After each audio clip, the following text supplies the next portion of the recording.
Recently ایک واقعہ ہوا ہے، بہت ہی میرے کلوز فرینڈ ہے، میں نام نہیں لوں گا، ان کے رشتہ دار یہاں موجود ہیں، مگر اس لیے وہ واقعہ بیان کر رہا ہوں کہ بہت کچھ سیکھنے کو ہے ہمارے لیے اس میں۔ ابھی پچھلے دنوں کی بات ہے، دنیا بھر سے لوگ جرمنی میں جمع ہوتے ہیں، ایک بزنس جو ہے وہ ایگزیبیشن لگتا ہے، ایم ٹیکس، بڑے بڑے بزنس مین جاتے ہیں وہاں پر۔ اس بار اتفاقاً مجھے بھی جانے کا موقع ملا۔ ہماری نیت بزنس کی نہیں تھی، ہم الحمدللہ یہ نیت لے کر گئے تھے کہ جب دنیا بھر کے بزنس کمیونٹی کے لوگ جمع ہو رہے ہیں تو کیوں نہ ہم، ویسے ہی جرمنی میں دعوت اسلامی کا بڑا کام ہے، تو ہم نے سوچا کہ ہم اپنا دعوت اسلامی کا کام بھی دیکھ لیں گے اور اس ایگزیبیشن میں جا کر بھی اسلام کی دعوت، نیکی کی دعوت اور لوگوں کو اللہ رسول کی بات پہنچائیں گے۔ میرے بہت اچھے وہ دوست بھی تھے، بہت، اگر وہ آج حیات ہوتے تو آج ہمارے اجتماع میں ہوتے، وہ اس مسجد میں بھی اجتماع میں آتے تھے۔ اتنا ہماری، یعنی سمجھ لیں ہماری اس فیملی کا حصہ تھے وہ، ٹھیک ہے نا۔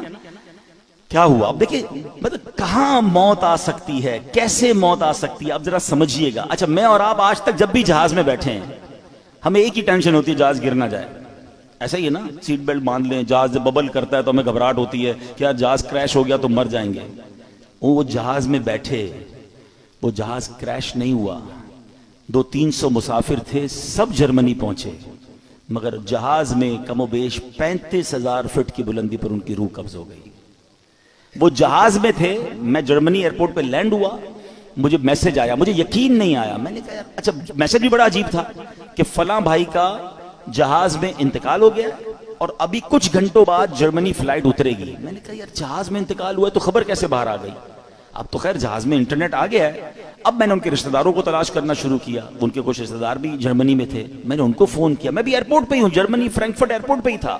جہاز سے اترا، مجھے میسج آیا، مجھے یقین نہیں آیا کیونکہ مجھے یہ پتا تھا کہ یہ سارے آ رہے ہیں جرمنی۔ ان کے رشتہ دار کو کال کیا، وہ کہتے ہیں ہمارے پاس بھی خبر آئی ہے اور جہاز سے ہی آئی ہے، لیکن ہم خود بھی ششو پنج میں ہیں کہ واقعی ایسا ہو گیا۔ تو میں نے کہا جہاز سے کیسے آ گئی؟ کہ ان کے کچھ دوست ساتھ تھے، انٹرنیٹ انہیں ملا، انہوں نے فوراً میسج کیا،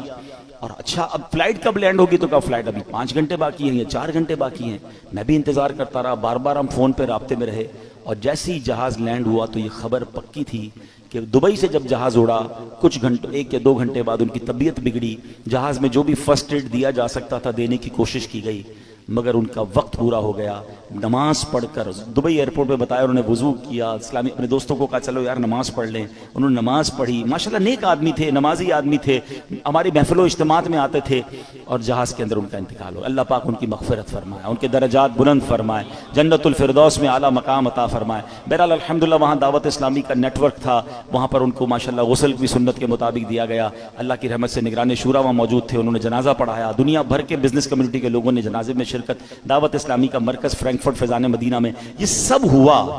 مطلب یوں دیکھا جائے تو آخری جو فیونرل تھا یا آخری جو ان کے جو رسمیں تھی وہ تو بہترین ہو گئی، لیکن ہم سب کو وہ ایک پیغام دے کر گئے، جگہ جی لگانے کی دنیا نہیں ہے، یہ عبرت کی جا ہے تماشا نہیں۔ اب بھی اگر مجھے اور آپ کو احساس نہیں ہوگا کہ میں کبھی بھی مر سکتا ہوں، یعنی پلان اتنے سارے کرنے والا کیوں نہیں سوچتا آگاہ اپنی موت سے کوئی بشر نہیں، سامان 100 برس کا ہے، پل کی خبر